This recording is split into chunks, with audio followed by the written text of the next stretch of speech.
हाथ पांव कान आंख नाक होने से कोई मनुष्य नहीं हो जाता है। ये मनुष्य का ढांचा है, सांचा है, लेकिन मनुष्यता नहीं है, मानवता नहीं है। और रुपया दो शांति खरीदो कर लो तो सब इस मिल जाते सबको। शांति कहां से मिलती? सद्भावना से शांति मिलती है। अरे भैया, धन पीछे मिलेगा, सुख पीछे चाहोगे, पहले इंसान बन जाओ, इंसान मनुष्य बन जाओ पहले। कई लोग प्रश्न करते हैं,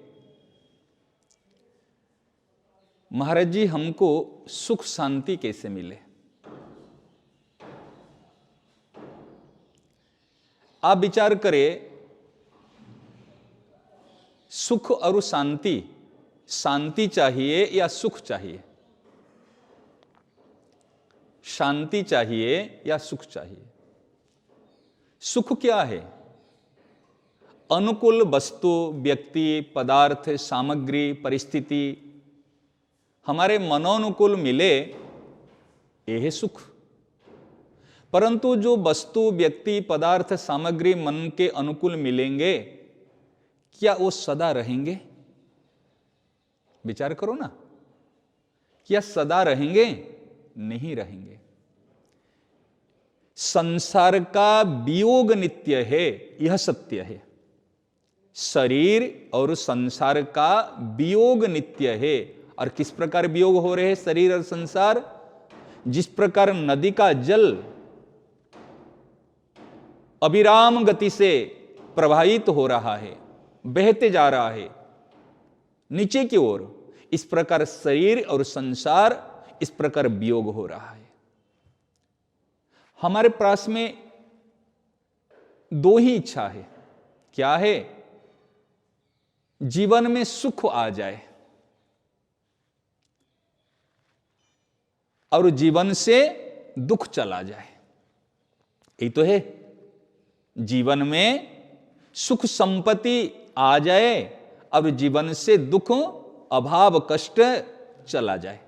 ये सबके जीवन में, सब व्यक्तियों के जीवन में दो इच्छा है। या यूं कहो, हमारे जीवन में जो सुख संपत्ति, मान प्रतिष्ठा मिली हुई है, मिले हुए हैं, वो कभी नहीं जाए और जीवन में दुख कभी नहीं आए।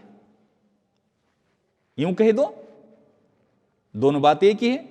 जो सुख संपत्ति है वो जाए नहीं, या सुख संपत्ति आ जाए, ये इच्छा रहती है। दुख जो है हमारे जीवन में वो चला जाए और कभी दुख आए नहीं। परंतु ईमानदारी तरीका से, ईमानदारी से हम इस चीज को सोचे, ऐसा कोई एक व्यक्ति संसार में मिलेगा क्या जिनके जीवन में कभी दुख आया ही नहीं, जिनके जीवन में कभी सुख भी आया ही नहीं? कोई मिलेगा? प्रत्येक व्यक्ति के जीवन में सुख आया है और दुख आया है। अगर दिन आए और रात्रि नहीं आए, या रात्रि आए और दिन नहीं आए, क्या चलेगा? चलेगा क्या? अगर हम कहीं दौड़ना चाहते हैं और एक पांव आगे और एक पांव पीछे नहीं हो, क्या दौड़ सकते हैं? जिस प्रकार एक पांव आगे एक पांव पीछे होने से हम दौड़ सकते हैं, इस प्रकार जो सुख दुख कहते हैं, ये परिस्थिति आए बिना हम आगे बढ़ नहीं सकते। ये परिस्थितियां साधन सामग्री है। सुखदायी परिस्थिति और दुखदायी परिस्थिति, सुखदायी परिस्थिति और दुखदायी परिस्थिति जो आती है, भगवान परिस्थिति भेजते हैं, सुख दुख नहीं भेजते। हम सुखी दुखी होते हैं। क्यों? हमारे मनोनुकूल होगा तो सुखी, मन के प्रतिकूल हो गए तो दुखी। तो लोग कहते हैं, लोगों का जो प्रश्न आया कि हमारे सुख शांति मिले कैसे? एक अकाट्य सत्य की बात बता रहा हूं, जिसको कोई काट नहीं सकता, जिसको कोई परिवर्तन कर नहीं सकता, ऐसे सत्य की बात है। अगर सुख चाहते हो तो शांति नहीं मिलेगी। सुख भोगी को, सुख इच्छा करने वाले व्यक्ति को कभी शांति नहीं मिलती। शांति कैसे मिलती है? गीता जी में शांति के बारे में बता गया है, त्यागात शांतिरनंतरम। त्याग से तत्काल शांति मिलती है। निर्मोम निरहंकार सशांतिम अधिगच्छति। जो निर्मम होता है, निरहंकार होता है, ममता शून्य और अहंकार शून्य होता है, उनको शांति मिलती है। कर्मयोग से भी शांति, ज्ञान योग से भी शांति और भक्ति योग से शांति। सुहृदम सर्वभूतानाम ज्ञात्वा माम शांति मृच्छति। जो भगवान को मानता है, भगवान सुहृद है, सर्वहितैषी है, भक्तवत्सल है, पतित पावन है, और इतना मान लेता है, उनको शांति मिलती है। सुख भोगी को शांति नहीं मिलती, और सुख भोगी को अवश्य दुख भोगना पड़ेगा, झक मार कर कोई भी उनको बचा नहीं सकता। हम सोचते सुख भोगते भोगते शांति को प्राप्त कर लेंगे, कभी नहीं होगा।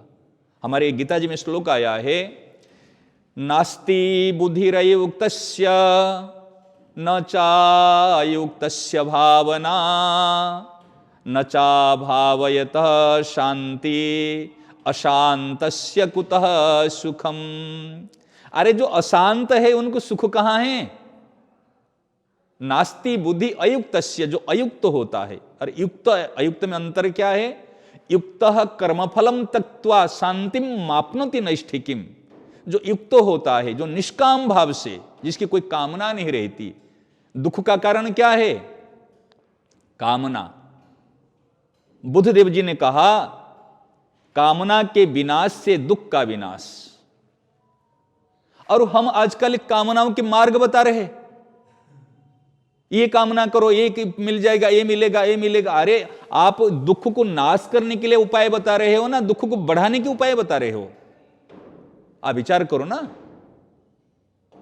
संतों का काम, मार्गदर्शक का काम, बड़े कहते ना गुरुजनों का काम होता है इनको सही दिशा दिखाना है, ना कि खड्डा में और गड्ढे में गिराना है उनको। तो मूल में बात क्या होती है? मूल में सुख कहां है? भगवान के चरण के अलावा कहीं सुख है ही नहीं। संसार में कभी सुख है ही नहीं। संसार का क्या नाम है? दुखालय। जैसे लिखा गया जाता है भोजनालय। भोजनालय में क्या मिलता है? भोजन। वस्त्रालय, वस्त्रालय में क्या मिलते हैं? वस्त्र। वस्त्रालय में वस्त्र, भोजनालय में भोजन, और दुखालय में क्या मिलेगा? अगर दुखालय भगवान ने साफ इसका नाम रखा बड़े बड़े अक्षर में, दुखालय अशाश्वतम। ये अशाश्वतम है, शाश्वत नहीं है, एक क्षण भंगुर है, और दुख है। और दुख की जगह पर हम दुख ढूंढते हैं सुख। कोई कहता महाराज सुख कैसे मिलेगा? कोई कहता जा बेटा वो कीचड़ में जा, उसमें ढूंढ तेरे सुख मिलेगा। एक कीचड़ रूपी संसार में हम भेज देते और कीचड़ में फंस जाएगा और दल दल में घुसेगा। ये कौन सी बात है भैया? इनको ज्ञान कराओ ना, ये दुखालय है, यहां सुख नहीं मिलेगा। सुख मिलेगा तो एक भगवान के चरणों में मिलेगा, एक ईमानदारी से मिलेगा, एक कर्तव्य से मिलेगा। ठीक से कर्तव्य करो सुख मिलेगा, ईमानदारी से रहो सुख मिलेगा, भगवान की भक्ति करो, भगवान के चलो सुख मिलेगा। जंगल में भटक रहे हो कि सुख मिलेगा? कैसे मिलेगा? हां, यदि सुख चाहते हो दूसरे को सुख दो, सुख मिलेगा। यदि सुख चाहते हो दूसरे को सुख दो, सुख मिलेगा। यदि दुख से हटना चाहते हो, दुख से निवृत्ति पाना चाहते हो, दूसरे के दुख में दुखी हो जाओ, आपके जीवन में दुख नहीं आएगा। परंतु दूसरे को दुख देकर हम कैसे सुखी हो सकते? दूसरे को दुख देकर जो सुख आता है वो अनंत जन्म तक, अनंत गुणा दुख हमको जीवन में भोगना पड़ेगा, अनंत जन्म तक।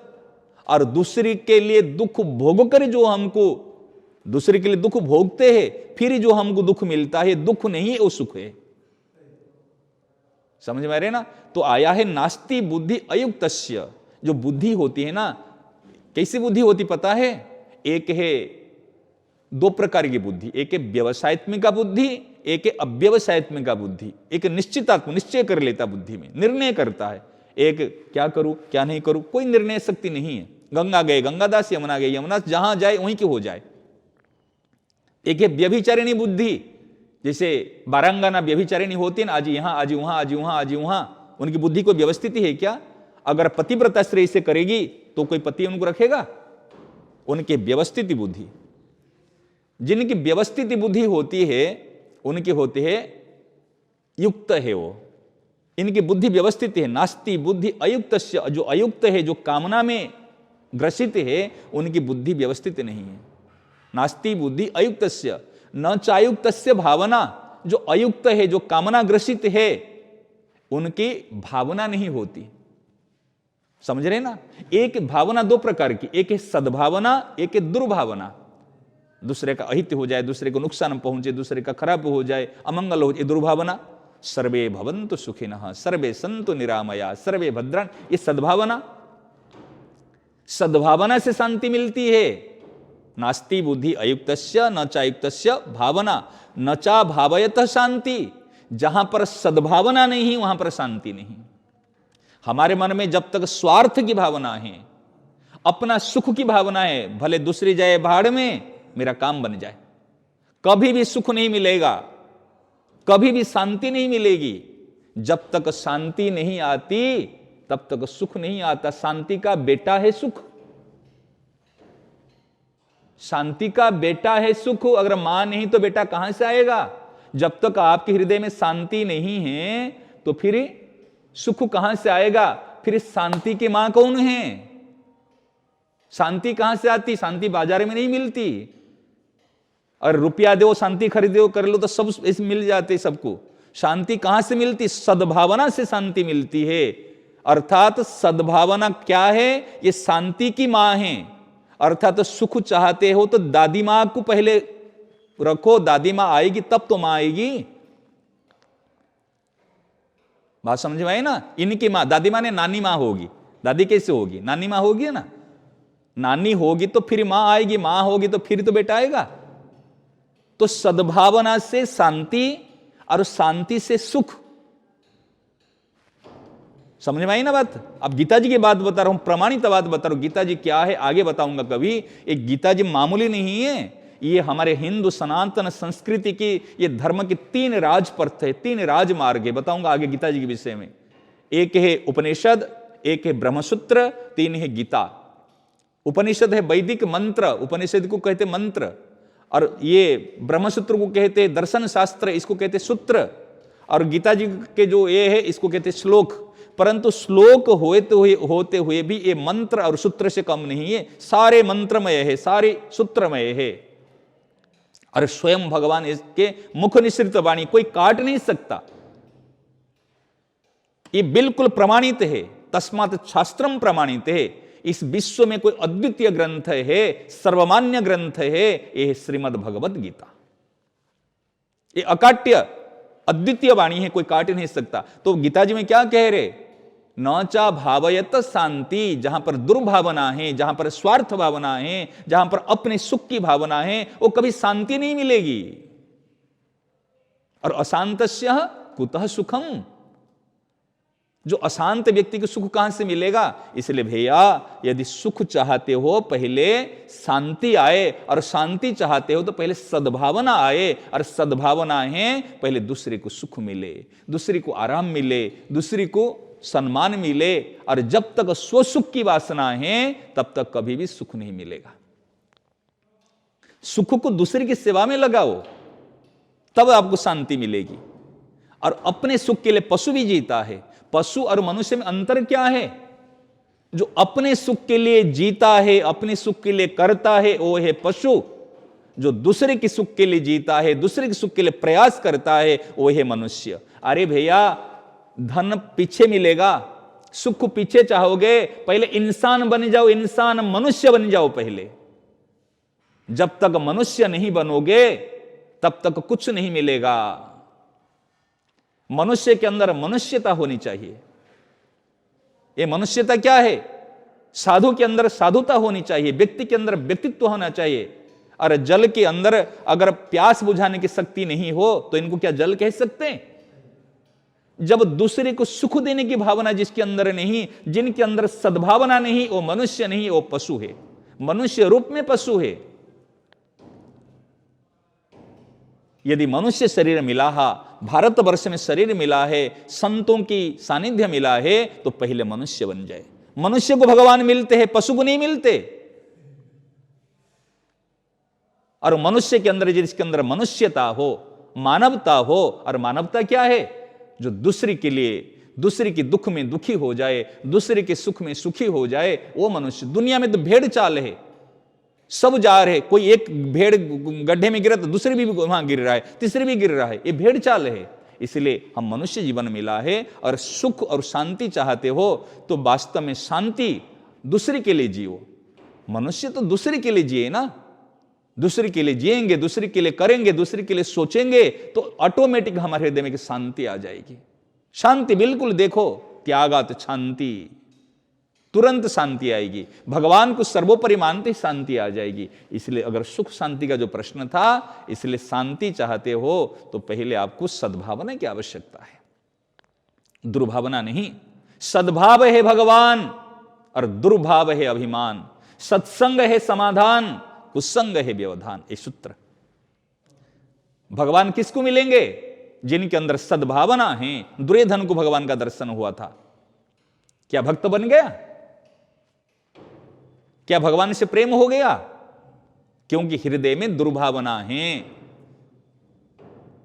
अपने स्वार्थ के लिए, अपने सुख के लिए जो भावना होती है, यह है दुर्भावना। दूसरे को सुख देने के लिए, दूसरे को माने आराम पहुंचाने के लिए जो भावना होती है, यह है सद्भावना। और सद्भावना से भगवान मिलते हैं, सद्भावना से शांति मिलती है, सद्भावना से मुक्ति होती है, सद्भावना से दुखों की निवृत्ति होती है। पहले सद्भावना को क्रिएट करो और सद्भावना होने से ही हम मनुष्य बनेंगे। इस हाथ पांव कान आंख नाक होने से कोई मनुष्य नहीं हो जाता है। ये मनुष्य का ढांचा है, सांचा है, लेकिन मनुष्यता नहीं है, मानवता नहीं है। इसलिए हाथ जोड़ के सबसे निवेदन करता हूं, पहले मनुष्य बने, मानवता आए, शांति आए, फिर सुख मिलेगा, जिससे हमारा मनुष्य जीवन सार्थक होगा। नारायण नारायण नारायण।